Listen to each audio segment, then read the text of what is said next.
నమస్తే. ప్రస్తుతం మనతో పాటు TRICOR corporation chairman Congress party senior నాయకులు బెల్లా నాయక్ ఉన్నారు. సో రాష్ట్ర వ్యాప్తంగా రెండు అంశాలు చర్చనీయాంశంగా మారినాయి. ఒకటి హెచ్సియుకి సంబంధించి ఆ ల్యాండ్ మాదే అంటూ 400 ఎకరాల కోసం 4 రోజుల నుంచి విద్యార్థులంతా కూడా లడాయి చేస్తున్నారు. ఇవాళ లాఠీ చార్జ్ కూడా జరిగింది. సో మరోవైపు ప్రభుత్వం 400 ఎకరాల్లో అంగుళం సెంటు జాగా కూడా హెచ్సియుకి సంబంధం లేదు, అదంతా కూడా మాదే, కోర్టుకు పోయి కొట్లాడి తెచ్చుకున్నామని ప్రభుత్వం చెప్తున్నారు. సో ప్రతిపక్షాలు ఎవరికి వాళ్ళు విమర్శలు చేస్తున్నాయి. ఇదొక టాపిక్ ఉంటే ఇంకొక టాపిక్ ఢిల్లీ జంతర్ మంతర్ వద్ద తెలంగాణలో ఉన్నటువంటి బీసీ నాయకులు, ఎమ్మెల్సీలు, ఎమ్మెల్యేలు, ముఖ్యమంత్రి సహా లడాయి పెడుతున్నారు. 42% రిజర్వేషన్కు పార్లమెంట్లో ఆమోద ముద్ర వేసుకోవాలని. ఇక్కడ దక్షిణ భారత్లో ఉన్నటువంటి అన్ని రాష్ట్రాల బీసీ నాయకులు పాల్గొన్నారు. కానీ దురదృష్టమో అదృష్టమో ఇంకేదో కానీ తెలంగాణలో 10 ఏళ్ల పాటు పాలించినటువంటి మాజీ ముఖ్యమంత్రి కేసీఆర్, కల్వకుంట్ల కుటుంబం నుంచి, బీఆర్ఎస్ నాయకుల నుంచి ఒక్కరు కూడా హాజరు కాలే, బీజేపీ నాయకులు కూడా హాజరు కావాలి. దీని మీద సోషల్ మీడియాలో బీసీ సంఘాలు పెద్ద ఎత్తున మండిపడుతున్నటువంటి పరిస్థితి. ఈ రెండు అంశాల గురించి మాట్లాడదాం. మనతో పాటు బెల్లా నాయక్ గారు. సో బెల్లా నాయక్ గారు, ప్రధానంగా నిజంగా పోలీసులు విద్యార్థుల పట్ల చాలా దారుణంగా ప్రవర్తిస్తూ ఉన్నారు. పోలీసులను లాఠీ చార్జ్ చేస్తూ ఉన్నారు. ఇది పోలీసులు ఒక పోలీసు వ్యవస్థగా పనిచేయకుండా కేవలం ప్రభుత్వానికి తొత్తులుగా పనిచేస్తున్నారు అనేది ప్రతిపక్షాలు, విద్యార్థి నాయకులు చేస్తున్న ఆరోపణ. ఎట్లా చూస్తారు హెచ్సి ఇష్యూని? ఇప్పుడు రెండు అంశాలు, పోలీసులు ఎట్లా వ్యవహరిస్తున్నారు, ఎట్లా వ్యవహరిస్తారు, ఏ ప్లేస్లో ఎట్లా వ్యవహరిస్తారు అనేది ఒక ప్రశ్న. అదొక డిబేటబుల్ అంశం.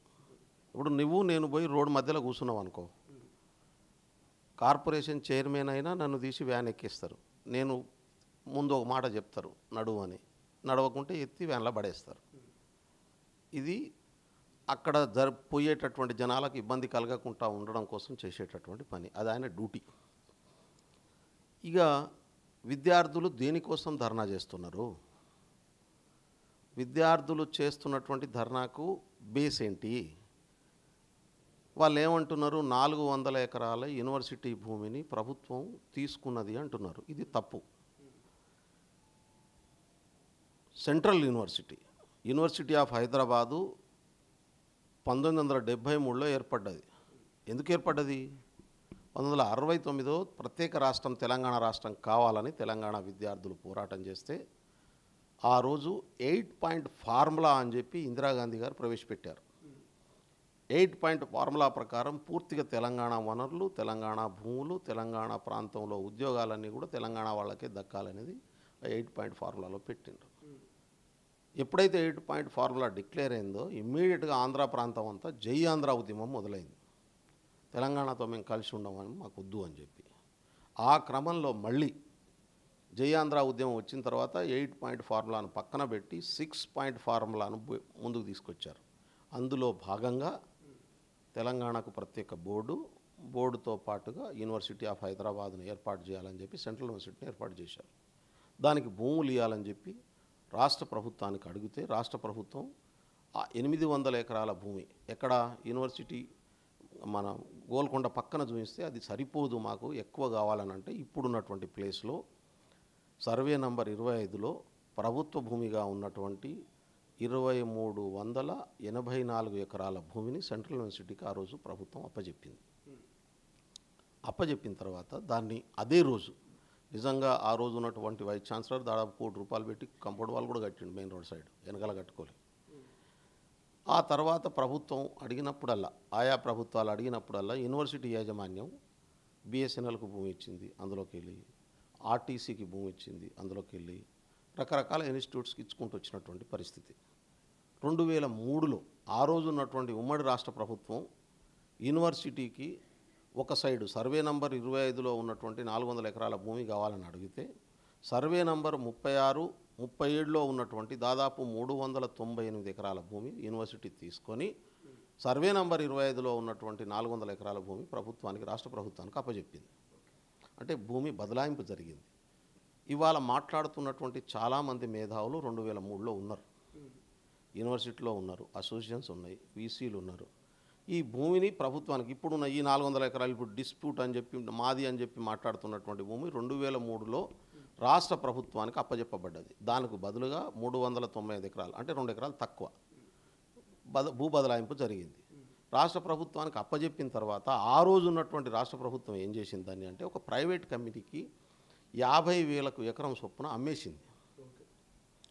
అమ్మేసి ఏం చేసింది, దానికి స్పోర్ట్స్ సిటీ డెవలప్మెంట్ కోసం అమ్మినా అని చెప్పుకున్నది ఆ రోజు ఉన్నటువంటి ప్రభుత్వం 2003లో. 2004లో అగ్రిమెంట్ జరిగింది, ఇచ్చేసింది. ఆ తర్వాత 2004లో ఎన్నికలు జరిగినాయి. మళ్ళీ కాంగ్రెస్ పార్టీ అధికారంలోకి వచ్చింది. రాజశేఖర రెడ్డి గారు ముఖ్యమంత్రి అయినరు.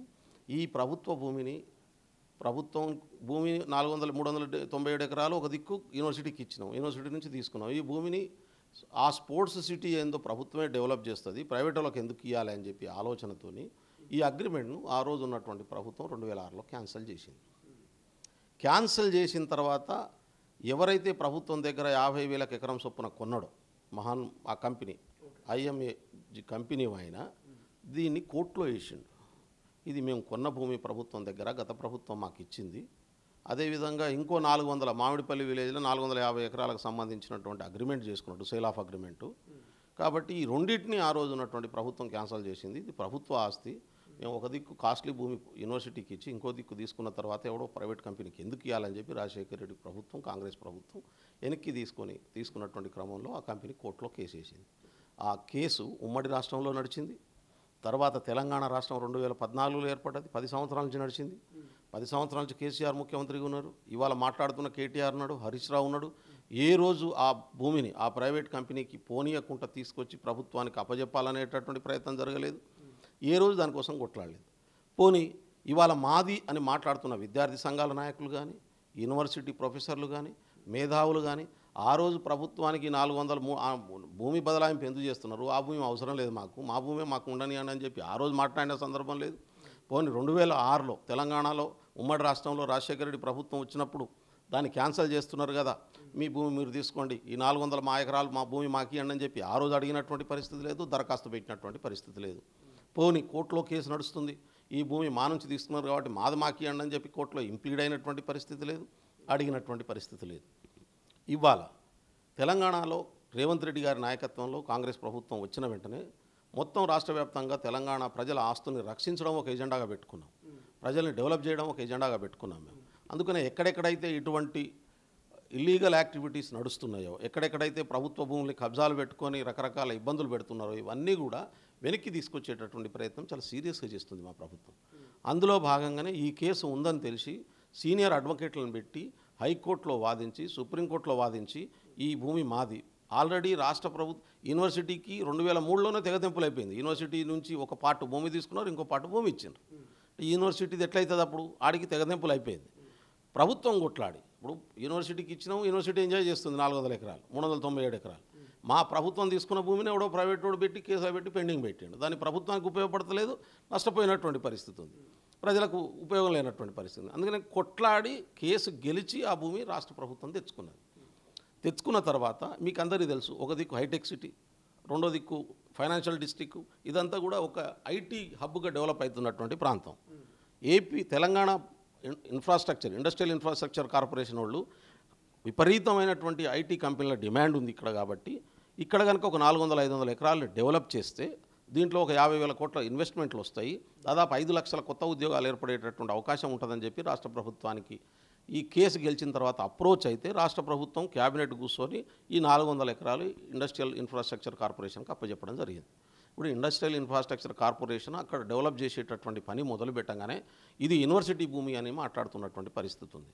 ఎప్పుడైతే చట్టబద్ధంగా లీగల్గా ఇది యూనివర్సిటీ భూమి కాదు, వాస్తవాలని బయటకు వచ్చిన తర్వాత పర్యావరణం దెబ్బతింటుందని మాట్లాడుతున్నటువంటి పరిస్థితి ఉంది. ఇది ఉన్నటువంటి రాజకీయం ఏంటంటే యూనివర్సిటీ భూమి మీద ప్రేమ కానీ పర్యావరణం మీద ప్రేమ కానీ కాదు. ఇవాళ వేముల రోహిత్ సెంట్రల్ యూనివర్సిటీలో ఉన్నటువంటి ఆధిపత్య కులాల ప్రొఫెసర్లు, బీజేపీ ఆర్ఎస్ఎస్ నాయకులు చేసినటువంటి ఒత్తిడి వల్ల చనిపోయినటువంటి మాట వాస్తవం. ఆ తర్వాత ఏబీవీపీ వాళ్ళ అనుబంధ ఏబీవీపీ విద్యార్థి సంఘానికి కానీ ఇంకో సంఘానికి కానీ బేస్ లేకుండా ఎగిరిపోయినటువంటి పరిస్థితి ఉంది యూనివర్సిటీలో. ఆ తర్వాత ఈ ఇష్యూను అడ్డం పెట్టుకొని అక్కడ బేస్ క్రియేట్ చేయడం కోసం చిల్లర రాజకీయాలు చేస్తున్నటువంటి స్థితి కొనసాగుతుంది. దీంట్లో చాలామంది విద్యార్థులు తెలియక ట్రాప్లో పడుతున్నటువంటి పరిస్థితి ఉంది. చాలామంది మేధావులు, చాలామంది విద్యార్థులు. ఇక్కడ 2 ఎగ్జాంపుల్ చెప్తాను. ఏబీవీపీ హెచ్సియులో బేస్ సంపాదించుకుంటే వచ్చేటువంటి లాభం ఏంటి? వాళ్ళకు పొలిటికల్ మైలేజ్ అవుతుంది కదా, పొలిటికల్ బేస్ అవుతుంది కదా. వాళ్ళు ఇప్పుడు ఏ విద్యార్థి సంఘానికి ఏంటంటే ఇప్పుడు వాళ్ళు చేసిన తప్పులు, ఆధిపత్య భావజాలపు తప్పుల వల్ల జరిగినటువంటి నష్టంతో అక్కడ ఎంటర్ అయ్యే పరిస్థితి లేదు. సెంట్రల్ గవర్నమెంట్ పూర్తిగా సపోర్ట్ చేస్తున్నప్పటికీ, చాలామంది వాళ్ళ యూనివర్సిటీకి వాళ్ళ ఆర్ఎస్ఎస్ పునాది ఉన్నటువంటి ప్రొఫెసర్లు సపోర్ట్ చేస్తున్నప్పటికీ అక్కడ బేస్ లేదు. ప్రతి ఎన్నికల్లో ఓడిపోతున్నటువంటి అంత ఎమర్జెన్సీ ఉందంటారా ఏబీవీపీకి అక్కడ సెంట్రల్ యూనివర్సిటీలో ఎస్టాబ్లిష్ కావాలన్నటువంటి ఎమర్జెన్సీ ఉందా? నాట్ ఓన్లీ ఏబీవీపీ, మొత్తం ఆర్ఎస్ఎస్ అంతా కూడా తెలంగాణను నెక్స్ట్ సౌత్ ఇండియాలో గెలుచుకోవడం కోసం చేస్తున్నటువంటి స్కెచ్లో భాగంగానే ఇవాళ యూనివర్సిటీ కూడా చూడాల్సినటువంటి అవసరం ఉంది. అదేం సపరేట్గా కాదు. ఏబీవీపీ అనేది బీజేపీ అనుబంధ సంఘం కాదు. ఏబీవీపీ అనేది ఆర్ఎస్ఎస్ అనుబంధ సంఘం. ఆర్ఎస్ఎస్కు ఉన్నటువంటి 170-180 సంఘాల్లో అదొకటి. అది బీజేపీ నాయకులకు రిపోర్ట్ చేయదు, అది ఆర్ఎస్ఎస్ నాయకులకు రిపోర్ట్ చేస్తుంది. బిఎంఎస్ అయితే ఎట్లా ఆర్ఎస్ఎస్ రిపోర్ట్ చేస్తుందో, వనవాసి కళ్యాణ పరిషత్ అయితే ఎట్లా రిపోర్ట్ చేస్తుందో, ఆర్ఎస్ఎస్ అనుబంధ సంఘాలు ఇవన్నీ కూడా వాళ్ళు ఏంటంటే నెక్స్ట్ తెలంగాణ టార్గెట్గా చేసుకొని పనిచేస్తున్నటువంటి పరిస్థితి ఉంది. అందుకనే బీసీ జనగణన చేయంగానే బీసీ జనగణన క్రెడిబిలిటీని దెబ్బతీయడం కోసం అన్ని కుట్రలు కుతంత్రాలు చేసిండ్రు. ముఖ్యమంత్రి గారి క్రెడిబిలిటీ పెరగంగానే అసలు ఒక ఎకరం కూడా అక్వైర్ కాకముందే లగచర్లలో ఇన్సిడెంట్ క్రియేట్ చేసి అక్కడ ఆయన ఖతం చేయడం కోసం టార్గెట్ చేసి పనిచేసినటువంటి పరిస్థితి. అంటే ప్రభుత్వం తీసుకునే ప్రతి నిర్ణయాన్ని, ఆ నిర్ణయం ఇంప్లిమెంట్ అయ్యి దాని పాజిటివ్ ఫలితాలు రాకముందే ప్రజల్లో ఒక గందరగోళాన్ని సృష్టించి వాళ్ళ రాజకీయ ఎత్తుగళ్లతో ప్రయోజనం పొందేటటువంటి చిల్లర ఎత్తుగళ్ళు వేసుకొని ముందుకు పోతున్నటువంటి పరిస్థితి ఉంది. అందుకనే సెంట్రల్ యూనివర్సిటీ ఇష్యూ కూడా చాలా క్లియర్గా చట్టబద్ధంగా కానీ న్యాయబద్ధంగా కానీ నేను అడుగుతా ఉన్నాను. ఇప్పుడు హైకోర్టులో రాష్ట్ర ప్రభుత్వం గెలిచింది. నిజంగా గెలిచిన తర్వాత భూమి రాష్ట్ర ప్రభుత్వం కంట్రోల్కి వచ్చింది. యూనివర్సిటీకి అనుకుందాం కాసేపు. ఏ యూనివర్సిటీ ప్రొఫెసర్ అన్నా, ఏ యూనివర్సిటీ అసోసియేషన్, యూనివర్సిటీ విద్యార్థి అయినా రాష్ట్ర ప్రభుత్వానికి అప్రోచ్ అయ్యి మేము గతంలో మా భూమి మీకు ఇచ్చినాం, మా భూమే ఇది కాబట్టి మీరు మాకు ఇచ్చిన భూమి మీద మీరు తీసుకోండి, మా భూమిని మాకు ఇవ్వండి అని చెప్పి ఒక అప్లికేషన్ ఎందుకు పెట్టలే ఈరోజు వరకు? ఇవాళ రోడ్డు మీద ఎగురుతున్నటువంటి చాలామంది మేధావులు, చాలామంది సంఘాల నాయకులు ఏ రోజన్నా రాష్ట్ర ప్రభుత్వానికి ఒక్క అప్లికేషన్ పెట్టుకున్నారా? మీరన్నట్టుగా హెచ్సియుకి సంబంధించిన భూమి కాదనుకుందాం, మా విద్యార్థులకు సంబంధించిన భూమి కాదనుకుందాం. కానీ ఇప్పుడు హుటాహుట్టినా దాన్ని వేలం వేసి దాన్ని అభివృద్ధి చేయాల్సినటువంటి అవసరం కాంగ్రెస్ పార్టీకి ఎందుకు వచ్చింది? ఎందుకంటే అక్కడ హైటెక్ సిటీ, అక్కడ ఉన్నటువంటి కోకాపేట అంతా కూడా చాలా రిచెస్ట్ ఏరియా, యూనివర్సిటీకి ఆనుకొని ఉంది. రేపు పొద్దున యూనివర్సిటీ పిల్లలకు కావాల్సినటువంటి మైదానమో ఇంకొక గిరిజన యూనివర్సిటీ, ఇంకో బీసీ యూనివర్సిటీ అక్కడ వచ్చే అవకాశం ఉంటుంది. మరి ఎందుకు ఇప్పుడు ఇంత హడావిడిన ఆ భూమిని వేలం వేయాల్సినటువంటి అవసరం ఏముంది? హడావిడేం లేదే, హడావిడే ఉన్నది దాంట్లో. ఇప్పుడు రాష్ట్ర ప్రభుత్వానికి 2024 మేలో ఇండస్ట్రియల్ ఇన్ఫ్రాస్ట్రక్చర్ వచ్చి అప్రోచ్ అయింది. తర్వాత జూలైలో డిసిషన్ తీసుకున్నది. అదేం నిన్న తీసుకున్నటువంటి డిసిషన్ కాదు.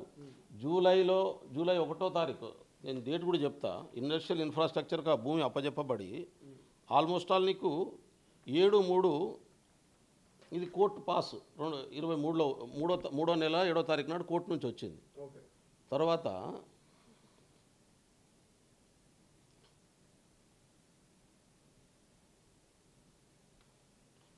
రెవెన్యూ డిపార్ట్మెంట్ 26/6/2024 నాడు ఇష్యూ చేసింది. అది వాళ్ళు ఇప్పుడు 1/7/2024 నాడు ఇండస్ట్రియల్కు అప్పచెప్పినటువంటి పరిస్థితి.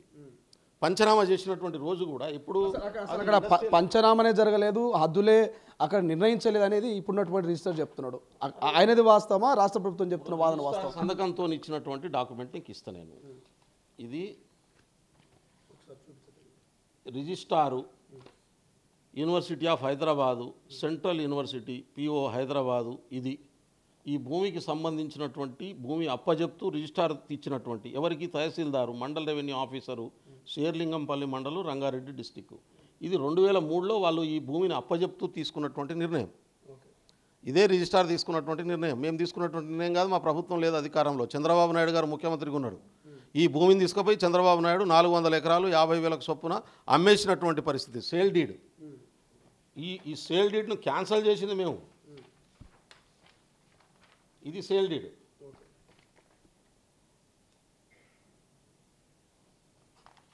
ఇది క్యాన్సల్ చేసి ప్రభుత్వ పరంగా ఇది సేల్ డీడ్ చూడండి. 10/2/2004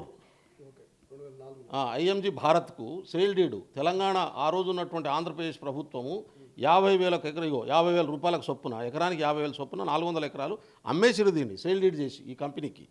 మా ప్రభుత్వం వచ్చినాక దీన్ని క్యాన్సల్ చేసింది ప్రజల పరం ఉండాలని. అంటే ప్రజల పక్షాన్ని నిలబడి ప్రజల ఆస్తి పెంచాలనుకునేడు తప్పు, ప్రైవేట్ కంపెనీలకు ఇచ్చినోడు గొప్పోడు. ప్రైవేట్ కంపెనీలు ఇచ్చే క్విడ్ పోకో ద్వారా మాకు లాభం వస్తుందని చెప్పి 10 సంవత్సరాలు పాలించి ఒక్కరోజు కూడా దానికి కొట్లాడి అది తెలంగాణ ప్రజల ప్రయోజనం కోసం నిలబెట్టుదామని ఆలోచన చేయలే.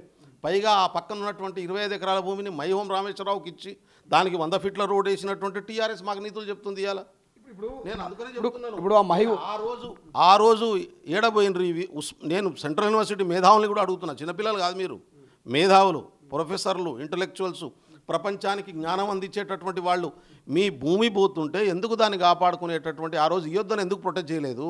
కోర్టుల కేసు నడుస్తుంటే దానికి యూనివర్సిటీ తరపున ఒక ఇన్ప్లీడ్ ఎందుకు కాలేదు? కాబట్టి యూనివర్సిటీ భూమి 2003లోనే ఇచ్చేసి దానికి బదులు భూమి తీసుకున్నది. ఇప్పుడు బెల్లయ్య గారు ఒక సూటి ప్రశ్న మీరు సమాధానం చెప్పాలి. ఎమ్మెల్సీ బల్మూర్ వెంకట్ నిన్న పోయిండు, మీరు అన్నట్టుగా మహిబూమ్ 25 ఎకరాలు కబ్జా చేసింది, అక్కడ 100 ఫీట్ రోడ్ వేసుకుందని కొన్ని ఎలిగేషన్ చేశారు. సో క్లియర్గా మీరే చెప్తారు, ప్రభుత్వంలో మీరే ఉన్నారు, ఆ కబ్జా చేసిన భూమి కావచ్చు, కబ్జా చేసి వేసిన రోడ్డు కావచ్చు, ఇప్పుడు 400 ఎకరాలు ప్రభుత్వాన్ని అంటున్నారు, ప్రభుత్వానికి సర్వ హక్కులు ఉంటాయి. సో ఆ మహిమాకు సంబంధించినటువంటి ఆ బిల్డింగ్ను కూలుస్తారా, ఆ రోడ్ను తొలగిస్తారా? ఎస్, దానికి సంబంధించినటువంటి చర్యలు కూడా ప్రభుత్వ పరంగా తీసుకుంటాం. ఆ టీవీ మీడియాలో కూర్చొని డిస్కస్ చేయలేం కదా. ఇప్పుడు ఈ ఇష్యూ బయటకు వచ్చింది కాబట్టి దాని చుట్టూ ఉన్నటువంటి అంశాలన్నీ కూడా చర్చలోకి వస్తున్నాయి. ఇంకో ముఖ్యమైనటువంటి అంశం కూడా ఈ సందర్భంగా చెప్పదలుచుకున్నాను. సెంట్రల్ యూనివర్సిటీకి 74లో ల్యాండ్ ఇస్తే 73లో ఇంతవరకు టైటిల్ డీడ్ లేదు యూనివర్సిటీ ల్యాండ్లకు. నిన్న గౌరవ ముఖ్యమంత్రి గారు రేవంత్ రెడ్డి గారు రివ్యూ చేస్తున్నటువంటి క్రమంలో ఆ అంశం ఆయన ముందుకు వచ్చింది. ఇన్ని సంవత్సరాల తర్వాత కూడా, 40-50 సంవత్సరాల తర్వాత కూడా ఆ ల్యాండ్కు డీడ్ లేదు, దానికి రైట్స్ రాలేదు యూనివర్సిటీకి. అంటే యూనివర్సిటీ యాజమాన్యం ఏం చేస్తుంది? గవర్నమెంట్ ఆఫ్ ఇండియా కంట్రోల్లో ఉంది కదా దాని యాజమాన్యం అంతా, మా కంట్రోల్లో లేదు కదా, రాష్ట్ర ప్రభుత్వం కంట్రోల్లో. ఉస్మానియా యూనివర్సిటీ వీసీని రాష్ట్ర ప్రభుత్వం నియమిస్తుంది ఒక ప్యానెల్ ప్రకారం, రాష్ట్ర ప్రభుత్వం కంట్రోల్లో ఉంటుంది. కానీ యూనివర్సిటీ, సెంట్రల్ యూనివర్సిటీస్కి ఎవరు వీసీలు నియమిస్తారు? ఎవరు దాన్ని అడ్మిషన్స్ చేస్తారు? ఎవరు దాన్ని నడిపిస్తారు? గవర్నమెంట్ ఆఫ్ ఇండియా నడిపిస్తుంది. మరి గవర్నమెంట్ ఆఫ్ ఇండియా నుంచి వస్తున్నటువంటి వైస్ ఛాన్సలర్స్ ఏం చేస్తున్నారు? దాని పాలక మండలి ఏం చేస్తున్నది? ఇన్ని సంవత్సరాల నుంచి దాని కాంపౌండ్ వాళ్ళు కట్టుకోవాలి, దాని భూములు ఎక్కడ ఉన్నాయి, దాని భూముల రైట్స్ ఉన్నాయా లేవా, ఎట్లా తెచ్చుకోవాలి? తెలంగాణ రాష్ట్ర ప్రభుత్వం కానీ ఉమ్మడి రాష్ట్ర ప్రభుత్వం నుంచి కానీ ఆ రోజు 69 ఉద్యోగం తీసుకొని కేంద్ర ప్రభుత్వం ఇచ్చిన తర్వాత భూములు అప్పచెప్పారు. టైటిల్ డీడ్స్ ఎందుకు ట్రాన్స్ఫర్ చేసుకోలేకపోయారు ఇంతకాలం వరకు? ఎవరు దానికి బాధ్యులు? యూనివర్సిటీలో ఉన్నటువంటి మేధావులంతా ఎందుకు దాని గురించి మాట్లాడలేదు ఇంతవరకు దాకా? మా ప్రభుత్వం ఇది కూడా చెప్తున్నాను నేను, నిన్న రేవంత్ రెడ్డి గారి దృష్టికి రాగానే యూనివర్సిటీకి ఇవ్వబడ్డటువంటి ప్రతి అంగుళం భూమిని ఇవాళ యూనివర్సిటీ పరిధిలో ఉన్నదాన్ని సర్వే చేసి టైటిల్ డీడ్ అప్పచెప్పాలనేటటువంటి నిర్ణయం తీసుకుంది మా ప్రభుత్వం. సరే, కొద్దిసేపు ప్రభుత్వం వాదిస్తున్న వాదనలు కరెక్ట్ అనుకుందాం, ప్రభుత్వ భూమి 400 ఎకరాలు అనుకుందాం, యూనివర్సిటీ అంగుళం కూడా లేదనుకుందాం. కానీ అక్కడ పచ్చటి అడవులు ఉన్నాయి, కొండలు ఉన్నాయి, చిన్న చెరువులు ఉన్నాయి, అక్కడ నెమళ్ళు ఉన్నాయి, జింకలు ఉన్నాయి, అక్కడ కొన్ని పందులు ఉన్నాయి, అన్నీ కూడా ఉన్నాయి. అటువంటి పర్యావరణాన్ని ఎందుకు పొల్యూషన్ చేస్తుంది? ఎందుకు హైదరాబాద్కు దగ్గరనటువంటి ఈ పచ్చటి అడవి లాంటి ప్రాంతాన్ని ఎందుకు నిర్వీర్యం చేస్తుంది ఈ రాష్ట్ర ప్రభుత్వం అనేది జంతు ప్రేమికులు, కొంతమంది సినీ ప్రముఖులు, ప్రకాష్ రాజ్ లాంటి వాళ్ళు, రామ్ చరణ్ లాంటి వాళ్ళు ఇలా సేవ్ హెచ్సియు అంటూ పోస్టులు పెడుతున్నారు. దీనికి ఏ స్పందిస్తారు? నేనేమన్నా అంటే వీళ్ళెవ్వరు కూడా స్టూడియోలలో కూర్చొని ట్వీట్ చేసే బ్యాచే, గ్రౌండ్కి పోయి చేసేటోళ్ళు కాదు. వల పట్టుకొని పోదాంపా, నేను ట్రైబల్ని, ఒక్క జింక పడదనుకోండి ముఖ్యమంత్రితో నేనే కొట్లాడతా. ఒక్క జింక కూడా లేదంటారా హెచ్సియు ఆ ప్రాంతం 400 ఎకరాల్లో? 400 ఎకరాల్లో ఒక జింక లేదు. ఆ వీడియోలు వచ్చినాయి, కొన్ని జింకలు పరిగెడుతున్నాయి, జేసీపులు లైట్స్ వేస్తే అవి కన్నీళ్ళు గారుస్తున్నాయి, సముద్రం కూడా కనబడుతుంది. వాళ్ళు జేసీపులు పెట్టి చేసిన క్రియేటివ్ ఆర్ఎస్ఎస్ అనుబంధ సంఘాలు చేసే చిల్లర ఎత్తుగాళ్ళు అంటది నేను. బీఆర్ఎస్ బీజేపీ నాయకులు చేసే చిల్లర క్రియేషన్స్ ఇవన్నీ, అరుపులు కూడా క్రియేట్ చేస్తున్నటువంటి పరిస్థితి. ఇంత చిల్లరనా? ఇంత దిగజారుడా? ఇంత మూర్ఖత్వమా? నెమళ్ళు అంతటి ఉన్నాయి. నెమళ్ళు ఇవాళ మా ఇంటి పక్కన కూడా వస్తుంటాయి. నెమళ్ళు అంతటి ఉన్నాయి, నెమళ్ళు లేని కోతులు అంతటి ఉన్నాయి. ఏమంటే జింకలు, పందులు, సింహాలు కూడా ఉన్నాయంటారు. ఇంకా ఏనుగులు చెప్పలే, అవి మిస్ అయినాయి. అంటే అబద్ధం ఆడినా అతికేటట్టు ఉండాలంటారు. వీళ్ళు అబద్ధమే అంతోనే నమ్మించే ప్రయత్నం చేస్తే ఎట్లా? వలేసుకొని పోదాం, నేను వస్తాపా, ఒక జింక పిల్ల దొరుకుతుందేమో చూద్దాం, పందులు కూడా పట్టిన నేను చిన్నప్పుడు చూద్దాంపా దొరుకుతాయేమో. ఏం మాట్లాడతారు వీళ్ళు? తలతోకలేని మాట్లాడతారు. ఇవన్నీ క్రియేట్ చేసినాయంటారు. ప్రభుత్వాన్ని బదనాం చేయడమే ఎజెండాగా క్రియేట్ జరుగుతుంది. ఎందుకంటే వీళ్ళంతా కిడ్ ప్రోకో ద్వారా లబ్ధి పొందడమే ఎజెండాగా పనిచేసేటటువంటి చిల్లర నాయకులు. నేను మళ్ళీ చెప్తున్నా, చిల్లర నాయకులు. వాళ్ళకి అది అలవాటు అయిపోయింది. కాబట్టి అదే అలవాటును అందరి మీదకి రుద్దేటటువంటి ప్రయత్నం చేస్తున్నటువంటి పరిస్థితి ఉంది. ఇంకో నిర్ణయం కూడా తీసుకున్నారు దీంట్లో. నేను అంటున్నా, దీంట్లో చెరువులు ఉన్నాయంటారు కదా, ఏమేమి చెరువులు ఉన్నాయో తీసుకురా లిస్టు, నేను తీసుకురా మాట్లాడదాం. రాక్స్ ఉన్నాయి అక్కడక్కడ, అడవులు లేవు, తుప్పలు వస్తాయి. 20 సంవత్సరాలు వదిలేసేందంటే చిన్న చిన్న తుప్పలు వస్తాయి. అది నీ ఎత్తు నా ఎత్తు పెరిగేటటువంటి తుప్పలు వస్తాయి, ముళ్ళ కంపలు వస్తాయి. కానీ మానులు రావు. వాళ్ళు ఎట్లా మాట్లాడతారు నాకు అర్థం కాక అడుగుతా. న్యాచురల్ రాక్స్ ఉన్నాయి, ఆ రాక్స్ను డ్యామేజ్ కాకూడదనే ప్రతిపాదన నిన్న మేధావులంతా మాట్లాడినప్పుడు చెప్పారు. అటువంటి ర్యాక్స్ ఏమైనా ఉంటే ఈ 400 ఎకరాల్లో కూడా వాటిని ప్రొటెక్ట్ చేద్దాం, అది పార్కుల కింద కన్వర్ట్ చేద్దాం అన్నాడు ముఖ్యమంత్రి. పచ్చటి అడవిని కాంక్రీట్ జంగల్గా మార్చబోతుంది కాంగ్రెస్. కేవలం ఇచ్చిన హామీలు నెరవేర్చడానికి ఇలా అప్పులకు ఇవాళ మిత్తులకు కట్టడానికి ఈ ప్రభుత్వం భూములు అమ్ముతుంది అనేది, ప్రజల సొమ్మును ఇలా పనంగా పెట్టింది అనేది ప్రశ్న. ఎవడాడు ప్రశ్నించేటోడు? బీజేపీ వాళ్ళు ముందు మీరు తెలంగాణ కోసం ఏం చేసిరో చెప్పారు. మీకు అంత రాజకీయమే కావాలి. మీకు కావాల్సింది సెంట్రల్ యూనివర్సిటీలో వేముల రోహిత్ చావడంతో వాడిని చంపేసినటువంటి విధానం నుంచి మీరు అక్కడ పునాది లేకుండా పోయిన అక్కడి నుంచి పునాది సంపాదించుకోవడమే కావాలి. మీకు తెలంగాణ ప్రజలకు ఇంపార్టెంట్ కాదు, తెలంగాణ సమాజం ఇంపార్టెంట్ కాదు, యూనివర్సిటీ అంతకంటే ఇంపార్టెంట్ కాదు. యూనివర్సిటీ ఇంపార్టెంట్ అంటే సెంట్రల్ యూనివర్సిటీ డెవలప్మెంట్ కోసం మీరు చేసింది ఏమున్నది? ఇప్పటిదాకా మీరు చేసినటువంటి ప్రయత్నం ఏముంది? కేసు వేయండి. మరి నేనంటాం కదా, కేంద్ర ప్రభుత్వం మీ చేతిలోనే ఉంది కదా, సెంట్రల్ యూనివర్సిటీ మీ చేతిలోనే ఉంది కదా, 400 ఎకరాలు హైదరాబాద్ యూనివర్సిటీ భూములే అంటారు కదా, కేసు వేయండి, నోటీస్ ఇవ్వండి రాష్ట్ర ప్రభుత్వానికి, చలో ఇప్పించండి యూనివర్సిటీ నుంచి చూద్దాం. ఎందుకు తలతోకలేనటువంటి మాటలు మాట్లాడతారు? రాజకీయ బదనాం చేయడం కోసం వాడే ప్రయత్నమే తప్ప వాళ్ళకు లీగల్గా ఏ రైటు లేదు, న్యాయంగా కూడా అక్కడ ఏం లేదనేటటువంటి విషయం తేలిపోయింది. ఫైనల్ డెసిషన్ ఏం తీసుకోబోతుంది? ఎక్కడ కూడా వెనక్కి తగ్గదా ఈ 400 విషయంలో రాష్ట్ర ప్రభుత్వం? ఎందుకంటే స్టూడెంట్స్ మీద లాఠీ చార్జ్ జరుగుతూ ఉన్నాయి, ఇవాళ కూడా జరిగింది, మొన్న జరిగింది. ఇష్టార్థంగా మహిళా స్టూడెంట్స్ను చూడకుండా పోలీసులు గుంజుకెళ్ళి అక్రమ కేసులు పెడుతున్నారు అనేది ప్రధాన ఆరోపణ. విద్యార్థులు ఎవరు లేరు, బీఆర్ఎస్ బీజేపీ నాయకులు వాళ్ళ విద్యార్థి యువజన విభాగాల్ని పంపించి ప్రొవోకేట్ చేసి గొడవ చేసేటటువంటి ప్రయత్నం చేస్తున్నారు. నేను అందుకనే అంటున్నా, అబద్ధం ఊరంతా చుట్టొచ్చే లోపు నిజం ఇంట్లోకి వెళ్ళి గడప దాటక ముందు అబద్ధం ఊరంతా చుట్టొచ్చేదట. ఎప్పుడైతే నిజం బయలుదేరుతుందో, నిజం అడుగులు ముందు పడుతున్న కొద్దీ అబద్ధం పటాపంచలు అవుతుంది. వాళ్ళ అబద్ధంతో మొత్తం ప్రజలందరినీ కూడా ఒక హైప్ క్రియేట్ చేసేటటువంటి పని చేస్తున్నారు వాళ్ళకున్న మీడియాల ద్వారా, సోషల్ మీడియా కానీ, మెయిన్ మీడియా కానీ, డబ్బులు ఇచ్చి నడిపిస్తున్నటువంటి మీడియా కానీ. కానీ నిజం బయలుదేరిన తర్వాత అబద్ధం కొలాప్స్ అవుతుంది. అది మబ్బులు ఉన్న తర్వాత సూర్యుడు వస్తుంటే మబ్బులు ఎట్లయితే తొలగిపోతాయో ఇది కూడా అటువంటిదే. నిజం సూర్యుడు లాంటిది. సెంట్రల్ యూనివర్సిటీ హిస్టరీ కూడా నిజం బయటకు వస్తున్నది, వాస్తవాలు బయటకు వస్తున్నాయి. సెంట్రల్ యూనివర్సిటీ భూముల్ని కాపాడడానికి మేము సిద్ధంగా ఉన్నాం. సర్వే చేసి ప్రతి అంగుళం భూమిని వాళ్ళకి అప్పచెప్పడానికి మా ప్రభుత్వం సిద్ధంగా ఉంది. రెండోది, ఆ యూనివర్సిటీలో డెవలప్ కావడానికి కావాల్సినటువంటి ప్రతి చర్యకు మా ముఖ్యమంత్రి గారు, మా ప్రభుత్వం సహకరించడానికి సిద్ధంగా ఉన్నటువంటి పరిస్థితి ఉంది. నేను కోరుతున్నది ఒకటే, రాజకీయ పార్టీలు డైవర్ట్ చేసి లేని దాన్ని ఉన్నదిగా భ్రమింపజేసేటటువంటి భ్రమలో మీరు పడకండి, వాస్తవాల్ని పరిశీలించండి. నేను సెంట్రల్ యూనివర్సిటీ విద్యార్థులను కోరుతున్నా, మీకు కావాలంటే నేను మీ దగ్గరికి రావడానికి సిద్ధంగా ఉన్నాను, మీరు రండి, మాట్లాడుకుందాం. అసలు ఏం జరిగిందో చరిత్ర అంతా ఒకసారి చూసుకోండి. దాంట్లో యూనివర్సిటీ బాగు కోసం ఏం చేయమంటే చేయడానికి మేము సిద్ధంగా ఉన్నాం. ఇక బీసీలో లడాయి నడుస్తున్నది. 42% రిజర్వేషన్ కోసం అన్ని పార్టీలకు సంబంధించినటువంటి నాయకులంతా సిద్ధమయ్యారు. కానీ మాజీ ముఖ్యమంత్రి కేసీఆర్ అటెండ్ కాలేదు, బీజేపీ నాయకులు అటెండ్ కాలేదు. ఎట్లా చూస్తారు? ఇక్కడ అసెంబ్లీలో గల్లీలో మాత్రం జైగొట్టిరు, ఢిల్లీలో మాత్రం జైగొట్టట్లేదు. ఎట్లా చూస్తుంది కాంగ్రెస్ పార్టీ? అంటే చాలా స్పష్టం. చరిత్ర పొడవునా టీఆర్ఎస్ కానీ బీజేపీ కానీ బీసీలని వాడుకోవడమే తప్ప బీసీలని మనుషులుగా కానీ, బీసీలకు హక్కులున్నాయని కానీ, బీసీలు సమాజంలో రాజ్యాంగ ప్రకారం మిగతా వర్గాలతో సమానమని కానీ భావన వాళ్ళకి లేదు. ఇవాళ తెలంగాణ కాంగ్రెస్ ప్రభుత్వం చాలా స్పష్టంగా చెప్తున్నది. రాహుల్ గాంధీ గారు ఇంకా స్పష్టంగా చెప్తున్నారు, ఈ దేశంలో కులం అనేది ఉన్నది, కులం పేరు మీద అణిచివేతున్నది, కులం పేరు మీద అసమానత్వం ఉన్నది, కులం పేరు మీద నేను గొప్పోని ఇంకోటి తక్కువడనే భావజాలం ఉంది.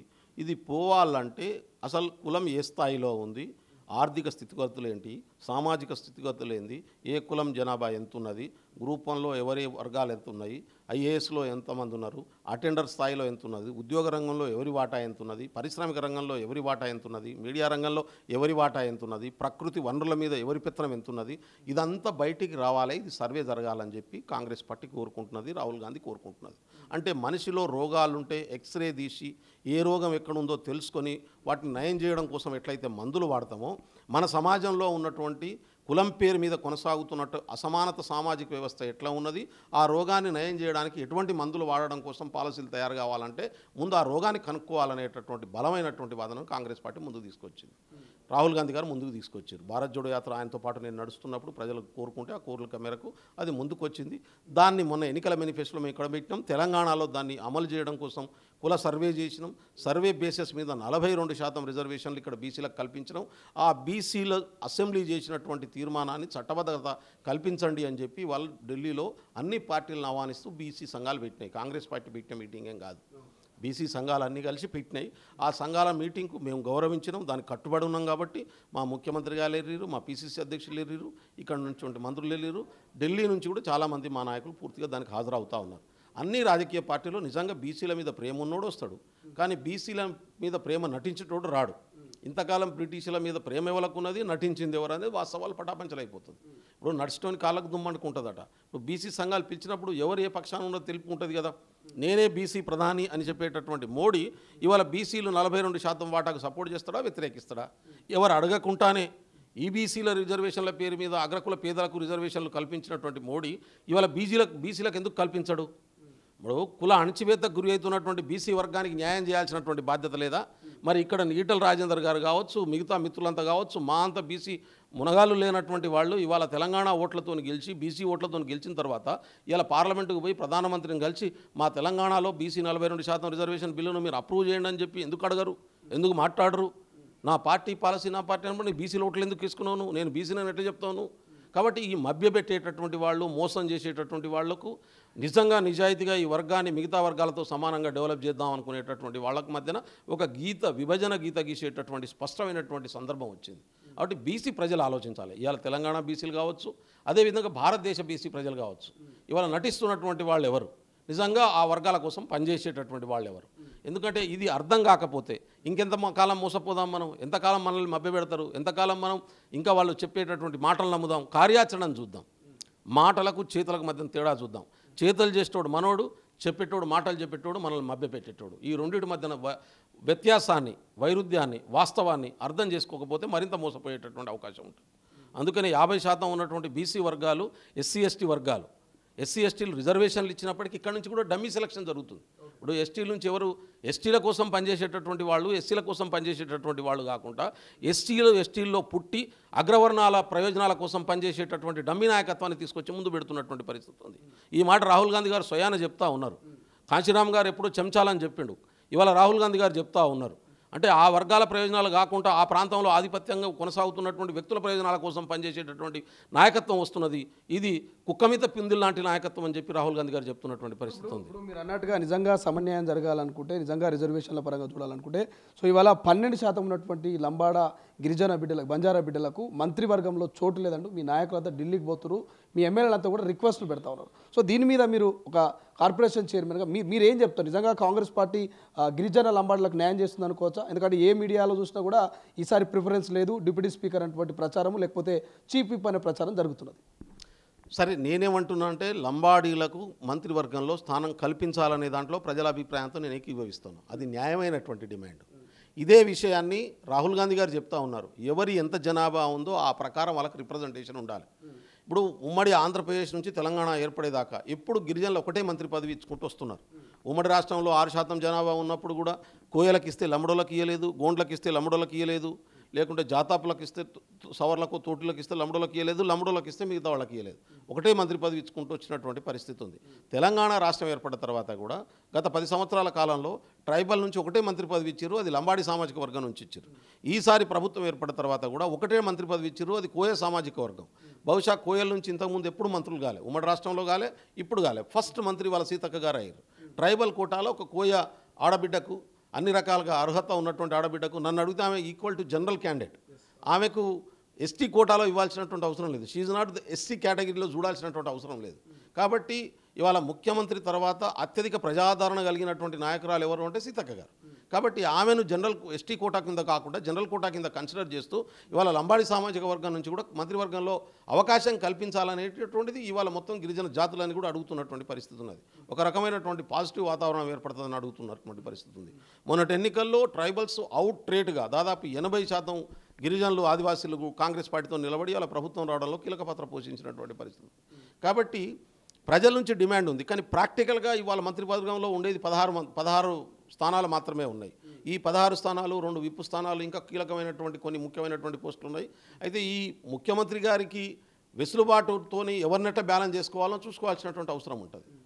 ఈ వర్గాల ప్రజల కోరికను మన్నించకుంటే జరగబోయేటటువంటి నష్టాన్ని కూడా అంచనా వేసుకొని నిర్ణయం తీసుకోవాల్సినటువంటి అవసరం ఉంది. ఉగాదికి లేదా ఏప్రిల్ 3వ తారీఖున క్యాబినెట్ విస్తరణ జరుగుతుందనే ప్రచారం మీడియాలో కావచ్చు, కాంగ్రెస్ పార్టీ నుంచి కొన్ని లీకులు వచ్చినాయి. కానీ వాళ్ళ 2వ తారీఖు రేపే తెల్లారితే 3వ తారీఖు. కానీ లంబాడీల లడాయి వల్ల, మాదిగ బిడ్డల రిక్వెస్ట్ వల్ల కొంత క్యాబినెట్కు బ్రేక్ పడింది అనేటువంటి చర్చ కూడా జరుగుతున్నది. సో దీన్ని ఏకీభవిస్తారా? నేను అది అనుకోనండి.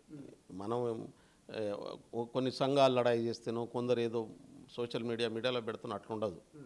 పాలసీ డిసిషన్స్ అనేటివి పొలిటికల్ అవసరాల రీత్యా ఓవరాల్గా ఆలోచించి తీసుకునేటటువంటి నిర్ణయాలు. ఇప్పుడు ఇవన్నీ కూడా ముఖ్యమంత్రి గారు చెప్పిరా 2 అవుతుందని, లేకుంటే 3వ తారీఖు, లేకుంటే మా పార్టీ నుంచి పిసిసి ప్రెసిడెంట్ అన్నారా? లేదు కదా.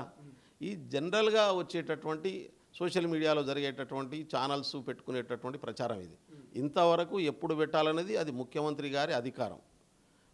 తన క్యాబినెట్లో ఎవరు ఉండాలి, ఎప్పుడు పెట్టుకోవాలి, ఆయన డిస్క్రిషనరీ పవర్స్, రాజ్యాంగం ఆయనకి ఇచ్చినటువంటి అధికారం అది. ఆ అధికారం ప్రకారం ఆ క్యాబినెట్ ఎక్స్పాన్షన్ అయితే జరగాల్సినటువంటి అవసరం ఉంది. ఎప్పుడు చేస్తాడు అనేది లెట్ us వెయిట్.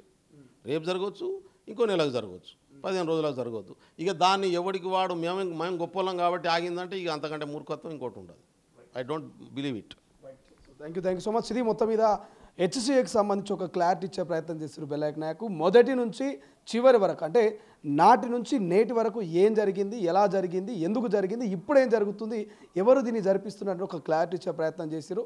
సో చూద్దాం ఏం జరుగుతుంది. బీసీల లడాయి కూడా ఎక్కడి దాకా కంటిన్యూ అవుతుంది. నిజంగానే బీసీ సంఘాలు మరి ఈ లడాయిని సక్సెస్ఫుల్గా పార్లమెంట్లో ఆ 42% బిల్లుకు ఆమోదముద్ర వేసుకుంటుందా, లేకపోతే ఇంకా కంటిన్యూ అవుతుందా? ఇప్పటికే 42% మీదనే లోకల్ బాడీ ఎన్నికలు ఆధారపడి ఉన్నాయి. పంచాయతీ ఎన్నికలకు చాలా రోజుల నుంచి పెండింగ్ పెడుతూ వస్తున్నటువంటి పరిస్థితి. కాబట్టి మరి హెచ్సియుకి సంబంధించిన ఇష్యూ కావచ్చు, ఇటు బీసీల 42% ఇష్యూ ఎక్కడికి పోతుంది, ఏం జరుగుతుంది, క్యాబినెట్ విస్తరణ మరి ఎప్పుడు ఉండబోతుందో చూడాల్సిన అవసరం ఉంది. కెమెరా పర్సన్ అజయ్తో శ్రీశైలం, తొలి వెలుగు, హైదరాబాద్. అసలైన తొలి వెలుగు.